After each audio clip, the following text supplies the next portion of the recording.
The Scarlet Letter by Nathaniel Hawthorne. Chapter 13. Another View of Hester. In her late singular interview with Mr. Dimmesdale, Hester Prynne was shocked at the condition to which she found the clergyman reduced. His nerves seemed absolutely destroyed. His moral force was abased into more than childish weakness. It groveled helpless on the ground, even while his intellectual faculties retained their pristine strength, or had perhaps acquired a morbid energy, which disease only could have given them. With her knowledge of a train of circumstances hidden from all others, she could readily infer that, besides the legitimate action of his own conscience, a terrible machinery had been brought to bear, and was still operating, on Mr. Dimmesdale's well-being and repose.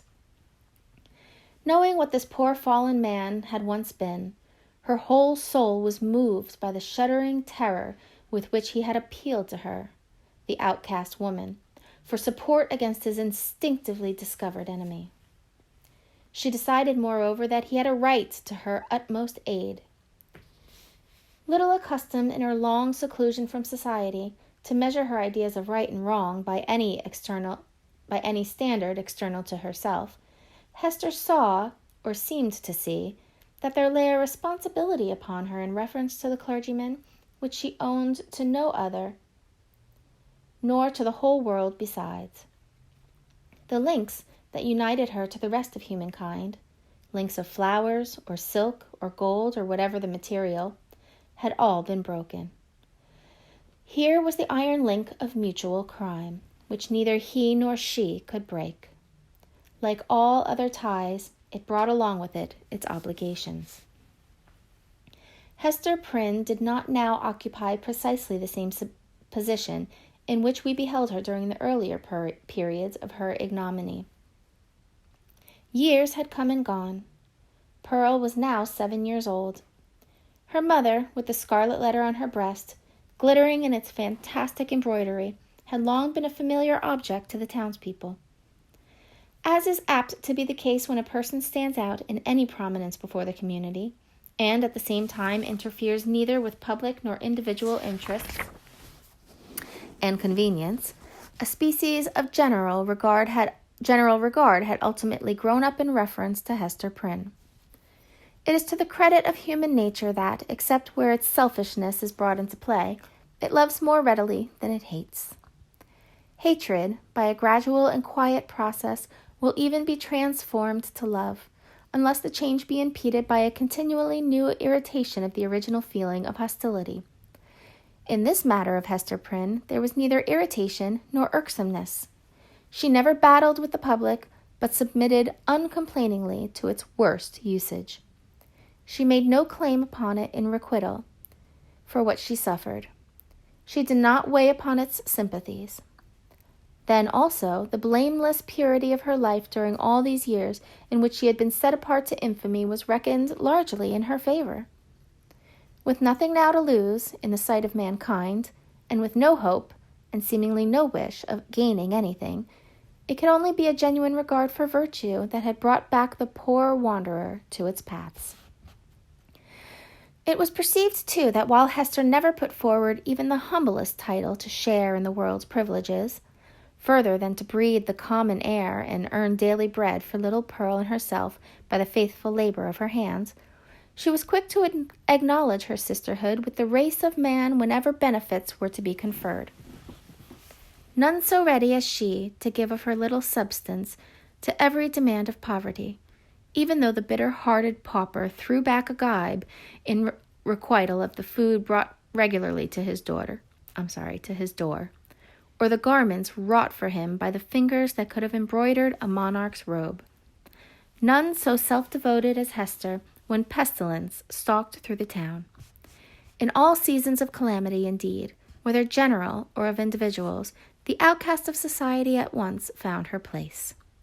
She came, not as a guest, but as a rightful inmate, into the household that was darkened by trouble, as if its gloomy twilight were a medium in which she was entitled to hold intercourse with her fellow creature. There glimmered the embroidered letter, with comfort in its unearthly ray.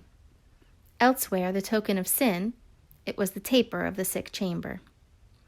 It had even thrown its gleam in the sufferer's barred extremity across the verge of time.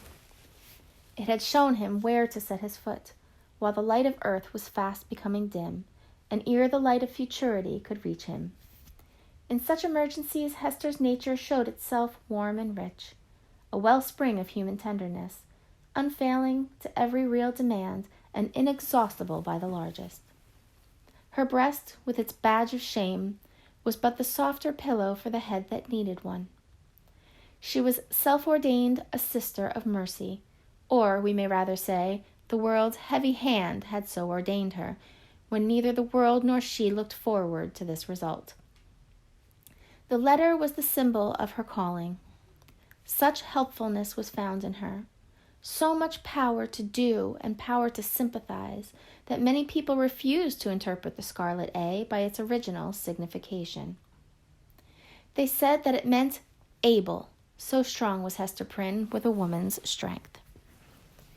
It was only the darkened house that could contain her. When sunshine came again, she was not there. Her shadow had faded across the threshold. The helpful inmate had departed, without one backward glance to gather up the meed of gratitude, if any were in the hearts of those whom she had served so zealously. Meeting them in the street, she never raised her head to receive their greeting. If they were resolute to accost her, she laid her finger on the scarlet letter and passed on.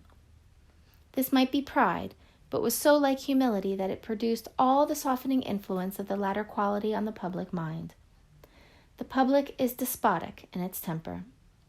It is capable of denying common justice when too strenuously demanded as a right, but quite as frequently it awards more than justice, when the appeal is made, as despots love to have it made, entirely to its generosity.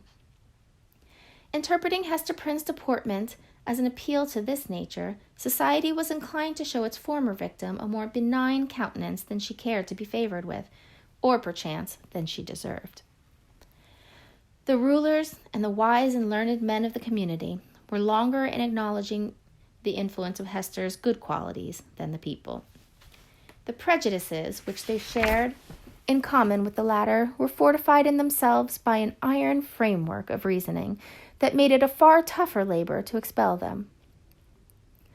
Day by day, nevertheless, their sour and rigid wrinkles were relaxing into something which, in the due course of years, might grow to be an expression of almost benevolence. Thus it was with the men of rank, on whom their eminent position imposed the guardianship of the public morals. Individuals in private life, meanwhile, had quite forgiven Hester Prynne for their frailty. Nay, more, they had begun to look upon the Scarlet Letter as the token, not of that one sin for which she had borne so long and dreary a penance, but of her many good deeds since. "Do you see that woman with the embroidered badge?" they would say to strangers.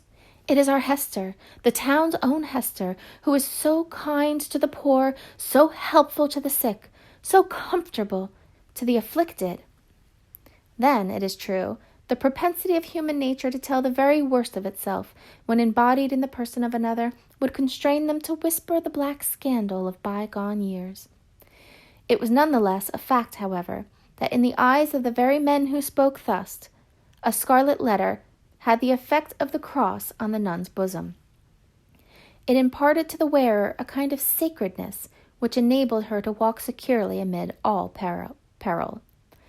She had fallen among thieves. Had she fallen among thieves, it would have kept her safe.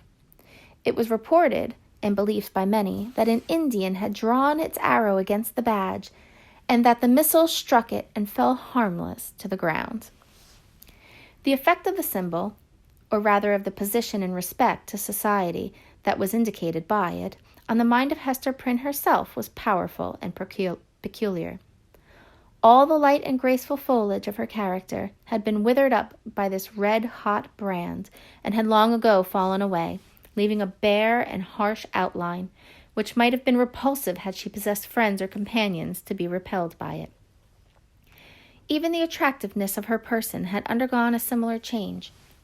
It might be partly owing to the studied austerity of her dress, and partly to the lack of demonstration in her manners. It was a sad transformation, too, that her rich and luxuriant hair had either been cut off or was so completely hidden by a cap that not a shining lock of it ever once gushed into the sunshine. It was due in part to all these causes, but still more to something else, that there seemed to be no longer anything in Hester's face for love to dwell upon. Nothing in Hester's form, though majestic and statue-like, that passion would ever dream of clasping in its embrace. Nothing in Hester's bosom to make it ever again the pillow of affection. Some attribute had departed from her, the permanence of which had been essential to keep her a woman. Such is frequently the fate, and such the stern development of the feminine character and person when the woman has encountered and lived through an experience of peculiar severity. If she be all tenderness, she will die.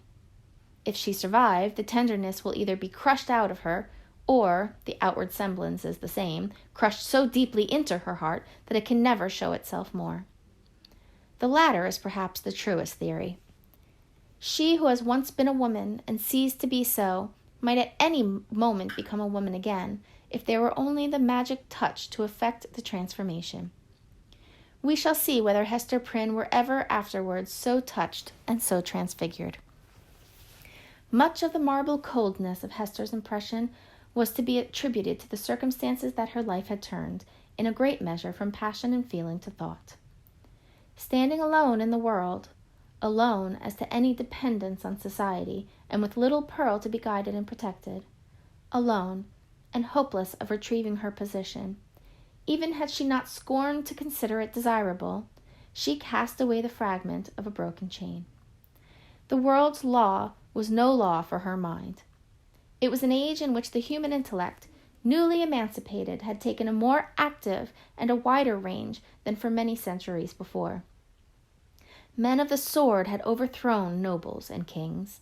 Men bolder than these had overthrown and rearranged, not actually, but within the sphere of theory, which was their most real abode, the whole system of ancient prejudice, wherewith was linked much of ancient principle.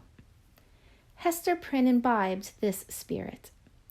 She assumed a freedom of speculation, then common enough on the other side of the Atlantic, but which our forefathers, had they known it, would have held to be a deadlier crime than that stigmatized by the Scarlet Letter. In her lonesome cottage by the seashore, thoughts visited her, such as dared to enter no other dwelling in New England, shadowy guests that would have been as perilous as demons to their entertainer, could they have been seen so much as knocking at her door.